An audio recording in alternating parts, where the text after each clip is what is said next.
Un petit mineur de BTC qui coûte pas grand-chose vient de miner près de 200 000 dollars de BTC. C'est assez incroyable cette histoire, je vous en parle dans un instant. On va aussi parler de la Robinhood Chain. Je vais vous parler aussi de stratégie avec une levée de fonds assez énorme, mais pas pour acheter du BTC encore une fois. On va parler de la Bolivie et de l'USDT, de plein d'autres sujets. Bonjour à tous et bienvenue sur Crypto Flash, la chaîne de l'actualité crypto. Commençons rapidement avec le cours des crypto-monnaies. 62 500 dollars pour le BTC, près de 1800 dollars pour l'Ether. Et parlons tout de suite de la news majeure dont je vous ai parlé. Regardez. Un mineur de BTC tout seul. Donc c'est un solo Bitcoin miner, c'est-à-dire c'est quelqu'un qui a acheté tout simplement un équipement de minage comme celui-là, un Bitax, a obtenu près de 200 000 dollars. Donc il a obtenu un bloc en minant avec un équipement qui n'est vraiment pas cher du tout. Je suis allé voir en Europe où est-ce qu'on peut avoir ce type d'équipement, le Bitax. J'ai trouvé 2 sites différents, nerdminerstore.com a priori à 159 euros. J'ai trouvé aussi sur Bitax à 129 euros. Donc voilà, c'est vraiment accessible à n'importe qui. En termes de puissance, plutôt de consommation électrique, on parle de quelque chose qui consomme entre 15 et 21 watts. Donc j'ai fait les calculs, c'est pas énorme, hein. Ça veut dire annuellement, je pense, à tout casser, ça devrait faire 50 euros au prix de l'électricité en France. Encore une fois, à vérifier, mais c'est ce que j'ai fait comme calcul de mon côté. Donc, ça me semble plutôt bien d'un point de vue équipement, mais honnêtement, faut voir les choses comme une grosse loterie. En fait, même avec ce type d'équipement en minant annuellement, vous avez quoi? Vous avez peut-être une chance sur 20 000 à peu près d'obtenir un bloc. Donc bon, c'est quand même extrêmement compliqué d'obtenir ce type de bloc. Une chance sur 20 000, c'est en prenant en compte le nombre de blocs par heure plutôt qui arrive sur le BTC, un bloc toutes les 10 minutes, sur un an, on fait des calculs, etc. Donc une chance sur 20 000, c'est une grosse loterie. 150 euros, à peu près 130, on va dire, 140, plus 50 euros, ça fait 200 euros par an. Donc est-ce que vous voulez jouer à une loterie où vous payez 200 euros, ou même juste 50 euros par an, on va dire, pour espérer gagner 200 000 euros? À voir, c'est assez compliqué. Mais bon, en tout cas, je trouve ça extrêmement intéressant. Je connaissais pas ces équipements Bitax. Moi, je m'intéresse pas trop au minage de BTC depuis très longtemps parce que je sais qu'on peut pas, de toute façon, on peut pas être rentable vraiment en étant un simple mineur chez soi.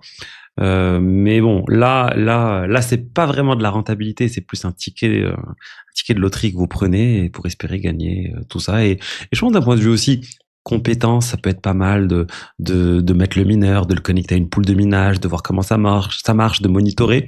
Ça peut être intéressant. Donc voilà, je comprends aussi les gens qui font ça, aussi pour soutenir le réseau d'une certaine manière. Donc bon, mais vraiment, c'est pas la première fois que ça arrive. Si on regarde au cours de la dernière année, c'est arrivé 24 fois qu'il y a eu un bloc qui a été trouvé par un mineur de BTC comme ça tout seul. Donc c'est pas quelque chose voilà qui arrive non plus jamais, ça arrive régulièrement, c'est juste qu'il y a peu de chances que ça arrive. Ensuite, on va parler de la Robinhood Chain. Je vous en ai pas mal parlé ces derniers temps, mais c'est une blockchain vraiment qui fait beaucoup de bruit en ce moment. C'est une blockchain qui a été construite initialement pour les actions tokenisées, pour les RWA, et au final, c'est les mêmes coins qui sont en train d'exploser sur cette blockchain avec le même coin principal, Cashcat, qui a dépassé les 150 millions de dollars de market cap. Cashcat, c'est l'ancienne mascotte de Robinhood. Et voilà, il y a d'autres mêmes coins, mais les RWA sur cette blockchain, c'est assez négligeable. Actuellement, on est à peine à 13 millions de dollars.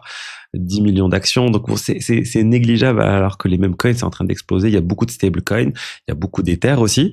Donc bon, c'est voilà intéressant de voir ce qui va se passer autour de Robinhood. Est-ce que comme au lancement de Base où il y a eu pas mal de mêmes coins, on va voir la même chose avec Robinhood et ensuite ça va s'essouffler? Est-ce que ça va rester ça va dire la nouvelle blockchain de mêmes coins et dépasser Solana? Assez compliqué honnêtement de juger, de décider de savoir. Si on regarde juste actuellement quelque chose vraiment d'intéressant, c'est le volume de trading sur 24 heures. Et ben la Robinhood Chain est déjà à la 5e place. Donc on est devant Polygon, devant même Hyperliquid, si on regarde juste le marché spot, il me semble. Ou même les perfs, je sais pas. Honnêtement, c'est assez compliqué de faire de toute façon, c'est pas le même type de marché. Robinhood, on est que sur des spots, on est que sur des DEX au final, du Uniswap et ce type de choses. Il y a Lighter, mais ça commence à peine. Donc 375 millions de dollars pour Robinhood. c'est à peu près 2 fois moins que la BNB Chain, c'est 3 fois moins, à peu près 2 fois moins que la Base Chain, mais c'est quand même assez incroyable parce qu'ils font ça avec une TVL qui est minuscule. On parle d'une TVL de moins de 100 millions de dollars. Donc tout petit peu de TVL, un tout petit peu de protocole et beaucoup de volume. Je pense que c'est un peu le buzz au départ. Tout l'enjeu maintenant, ça va être de maintenir ça dans la durée. C'est-à-dire, si vous voulez acheter des meme coins, des cryptos solides, des cryptos DeFi ou autres, vous avez Bitvavo, l'exchange partenaire de la chaîne. Je leur remercie de soutenir la chaîne. Vous avez 25 € offerts via le lien dans la description, exchange européen qui va continuer d'opérer en Europe. Ils ont l'agrément MiCAR, ils ont tout ce qu'il faut. Donc voilà, n'hésitez pas si vous cherchez une plateforme avec pas mal de crypto-monnaies, près de 400 crypto-monnaies et des frais assez bas, 0,25% sur les paires euros, 0,05% sur les paires USDC. N'hésitez pas à vous inscrire, vous avez le lien dans la description. On va parler maintenant de stratégie. Stratégie qui a levé des fonds. Ils ont encore une fois levé de l'argent en diluant les actionnaires, en vendant l'action MSTR. Ils ont levé 467 millions de dollars. C'est énorme. Mais ils n'ont pas acheté de BTC avec ça. Ils ont juste accumulé les dollars et ils l'ont mis dans leur réserve de dollars. Pourquoi une réserve de dollars? Pour payer les dividendes. Regardez, si on part sur le dashboard officiel de stratégie, on peut voir qu'ils ont désormais 20 mois de dividendes. Disponibles en dollars. Donc ça veut dire qu'ils peuvent se permettre de payer 20 mois de dividendes sans avoir à vendre du BTC, sans avoir à vendre quoi que ce soit. Donc ils peuvent attendre. Je pense que là, ça serait la bonne stratégie d'arrêter quand même de vendre du BTC, de laisser juste les dividendes, de payer, de ne pas d'essayer de lever encore de l'argent avec STRC parce qu'ils peuvent pas de toute façon et de juste payer les dividendes petit à petit. Et je pense que ça va rassurer le marché et ça serait quand même une bonne chose. Et ils ont le temps de voir venir les choses, le temps que le BTC augmente, par exemple, d'ici 20 mois. Je pense que ça serait une bonne stratégie d'arrêter tout ce levier autour de stratégie. Ils disent qu'ils ont 7% de levier net, mais bon, vous comprenez l'idée. Si ça baisse, ce levier va augmenter. Et là, voilà, 20 mois, c'est quand même bien de dividendes. Espérons qu'ils restent à ce niveau-là et qu'ils se mettent pas encore à acheter massivement du BTC avec ces 20 mois et se retrouver dans une situation difficile où ils devront encore une fois vendre du BTC, ce qui va faire paniquer le marché. Ensuite, Bitmain vient d'annoncer aussi l'achat de 49 millions de dollars d'Ether. Ils se rapprochent des 4,8%. Ils y sont quasiment presque. Et je vous rappelle, eux, ils ciblent les 5% de tous les Ethers en circulation. Ils n'y sont pas encore, mais ils vont finir par y arriver. Il n'y a pas de doute. Et je pense qu'ils vont apprendre un peu de la leçon de stratégie et de pas développer davantage leurs produits similaires à stratégie pour offrir du rendement variable autour de 9% comme le STRC en fait similaire. Ils ont construit quelque chose de similaire, mais bon, c'est un plus petit montant et j'espère que ça n'ira pas au-delà aussi. Il faut éviter, je pense, de créer trop de levier avec tout ça. Ensuite, le Clarity Act aux États-Unis n'est toujours pas passé. Donald Trump met la pression au Sénat pour faire passer ce Clarity Act qui va venir clarifier les choses autour des crypto-monnaies, autour de la réglementation des crypto-monnaies. Et le point de blocage principal actuellement, c'est Donald Trump, c'est l'éthique, c'est les milliards, le plus d'1,4 milliard engrangé par Donald Trump grâce aux cryptos qui bloquent les démocrates où ils veulent mettre en place une clause, une loi pour interdire Donald Trump même de détenir potentiellement des crypto-monnaies, de gagner de l'argent avec les crypto-monnaies tout officielles. C'est pas Donald Trump, mais c'est vraiment Donald Trump qui est ciblé avec tout ça.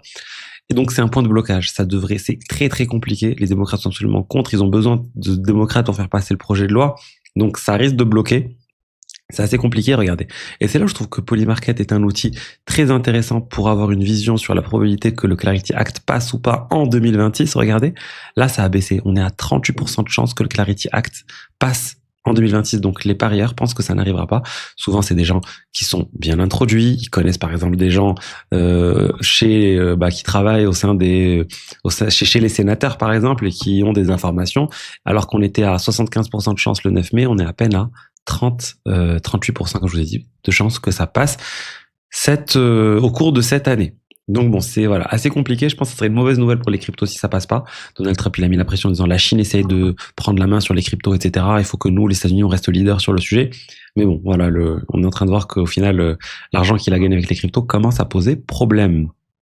Et allons voir au-delà maintenant. Allons voir un autre pays qui pense adopter une crypto. Je vous parle de la Bolivie et ils sont en train d'étudier la possibilité d'ajouter l'USDC à leur système national de paiement. C'est assez fou en fait, au même niveau qu'on a leur monnaie nationale, qu'on a le dollar aussi, ils veulent rajouter l'USDT parce que déjà on sait que c'est fortement utilisé.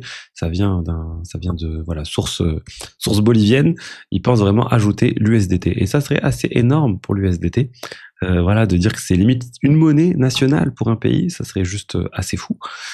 Mais bon, je pense que honnêtement, un pays a plus intérêt, tel que la Bolivie, à avoir son propre stablecoin pour contrôler et surtout pour gagner de l'argent avec la réserve associée. Mais je pense que quand ils voient tout ce qui a été fait avec leur monnaie nationale, qui a été beaucoup d'inflation, etc., ils se disent vaut mieux se baser sur le dollar, sur l'USDT. C'est pas géré par nous, il n'y a pas de risque justement de faire n'importe quoi avec l'USDT. Donc voilà pour l'USDT. Et quelque chose d'assez étonnant, c'est que voilà, on est en train de voir les États-Unis en train de passer le Clarity Act, on est en train de voir la Bolivie accepte l'USDT, on est en train de voir plein de choses, Robinhood qui lance sa blockchain, etc. Et malgré tout ça, si on regarde le volume de tweets basés sur BTC et l'Ether au cours des 12 derniers mois, on a atteint un bottom en fait. Il y a de moins en moins de personnes intéressées par les cryptos au sens large, BTC et Ether, mais c'est un bon proxy pour les cryptos. Et donc voilà, le grand public est parti, les gens ne parlent plus trop de ça, et on le constate tous actuellement. Regardez autour de vous, moi je le constate sur ma chaîne, je le constate autour d'autres personnes que je connais qui sont dans la crypto. Il y a un désintérêt total et qui contraste un peu avec les institutionnels qui sont en train de développer beaucoup de choses autour des crypto-monnaies. Donc pour moi, c'est un vrai bear market.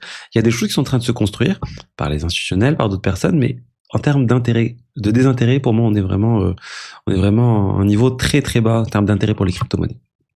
Donc bon, voilà, moi je reste confiant, je vous l'ai déjà dit, et je continuerai de vous tenir au courant des dernières actualités sur les cryptos. Allez, je vous souhaite une très bonne journée, n'hésitez pas, je vous rappelle, 25 € offerts sur Bitvavo, et je vous dis à bientôt. Ciao, ciao.